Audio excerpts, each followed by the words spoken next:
पतिदेव शादी के बाद औरत की ख्वाहिश कौन पूरी करता है? पापा, डॉक्टर जवाब दे चुके हैं, अब माँ कुछ दिनों की ही मेहमान हैं। बेटे माधव ने पिता देवकी नंदन जी से कहा।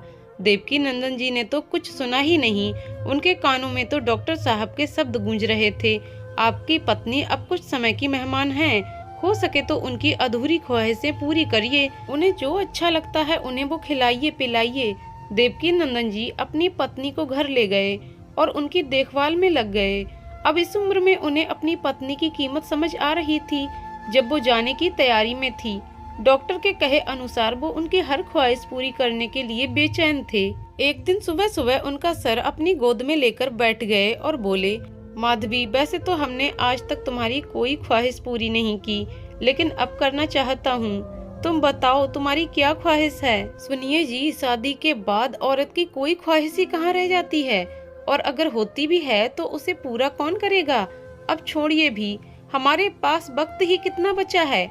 हमारे मन में जो ख्वाहिशें हैं उतने वक्त में तो एक भी पूरी नहीं हो पाएगी। उनमें से कई ख्वाहिशों से जुड़े लोग अब इस दुनिया में नहीं हैं। तुम कहकर तो देखो हमसे, जो बन पड़ेगा हम वो जरूर करेंगे। माधवी जी फीकी सी हंसी और बोली, माधव के पापा, हम शादी के बाद कभी मायके अपने मन से नहीं जा पाए। जब भी गए आपने आंसुओं से रुलाया। आपने और आपकी माँ ने इतने बंधनों में जकड़ कर रखा कि मायके का हर रिश्ता छुड़वा दिया।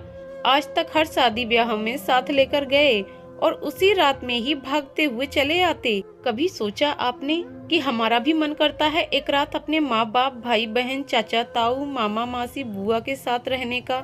लेकिन आप तो कमरे से बाहर ही नहीं निकलने देते। हमारा बड़ा मन करता कि हम भी वहाँ अपने थे सब बहनों की तरह रुककर सबके साथ हंसी ठिठोली करें, लेकिन आपने कभी ये बात समझी ही नहीं।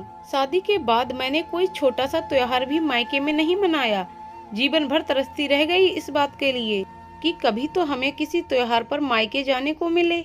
सब लड़कियों को हर मौके पर मायके आते जाते देखती तो मन में हुक सी उठती, हमारे लिए ही ये सब इतना कठिन क्यों है? तब जवाब मिलता, क्योंकि तुम्हारा पति तुम्हारी ख्वाहिशें नहीं समझता, इसलिए तुम्हारी ये छोटी छोटी सी ख्वाहिशें भी पूरी नहीं हो पाती। अब आप बताइए कि आप हमारी ये ख्वाहिश पूरी कर पाएंगे? क्योंकि अब तो ना माता पिता रहे, ना वो भाई बहन रह गए जिनके साथ समय बिताने का मन करता था। जब ब्याह कर आई तो बड़ा मन करता कि आप हमें कहीं घुमाने ले जाएं, मूवी दिखाने ले जाएं, हम लोग भी हनीमून पर जाएं। लेकिन आते ही घर गृहस्थी की बागडोर हमारे हाथों में सौंप दी गई।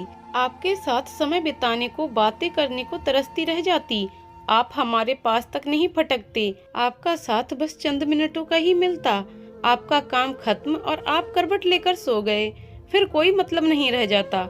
आज्ञाकारी बेटे बनने के चक्कर में आपने हमेशा हमारी छोटी सी छोटी ख्वाहिश को नजरअंदाज किया।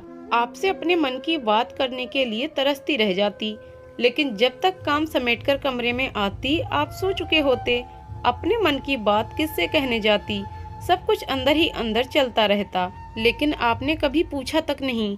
आपको याद होगा, हमारी बड़ी ख्वाहिश थी कि हम लोग फोटो स्टूडियो चलकर एक तस्वीर खिंचवाएं, लेकिन जब आपसे कहा तो आपने साफ मना कर दिया। आज तो सब मोबाइल में खींच लेते हैं, लेकिन हमारी तो एक तस्वीर आपके मोबाइल में भी नहीं मिलेगी, क्योंकि जब भी साथ में तस्वीर खिंचवाने को कहती आप हमेशा छिटक कर दूर चले जाते।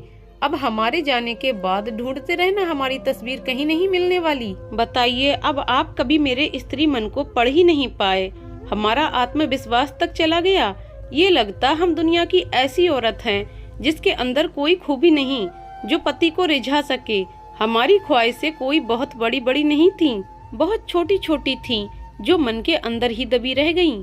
कहते कहते माधवी जी की सांस फूलने लगी तो देवकी नंदन जी ने उन्हें पानी पिलाया, जिससे कुछ देर के लिए वो ठहर गईं। अब हमारे मरने के बाद आप हमारी एक ख्वाहिश जरूर पूरी करना, हमें खूब सजाना, हमारी मांग अपने हाथों से भरना और हमेशा खुश रहना।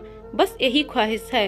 एक बात और माधव के पापा, जीवन साथी की ख्वाहिशें पूरी करनी है तो जीते जी करिए, ऐसे मरते समय पूछकर उसका मजाक मत उड़ाइए। कहकर माधवी जी की गर्दन एक तरफ लुढ़क गई और वो हमेशा के लिए खामोश हो गईं। देवकी नंदन जी फफक कर रोने लगे और बोले, तुमने बिल्कुल सही कहा। तुम हमेशा हमारी आंखों के सामने रहीं और हम हमेशा तुम्हारी अवहेलना करते रहे। कभी तुम्हारे मन की ख्वाहिशें समझने की कोशिश नहीं की। दोस्तों, ऐसा क्यों होता है?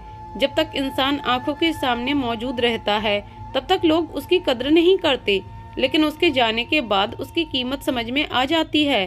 तब तक कोई फायदा नहीं होता, क्योंकि जाने वाला तो तरस कर चला गया। अब पछताने से क्या होता है? तो दोस्तों, आपको कहानी कैसी लगी कमेंट करके जरूर बताएं। कहानी पसंद आई हो तो वीडियो को लाइक शेयर करें और चैनल को सब्सक्राइब करें। वीडियो को पूरा देखने के लिए बहुत बहुत धन्यवाद दोस्तों।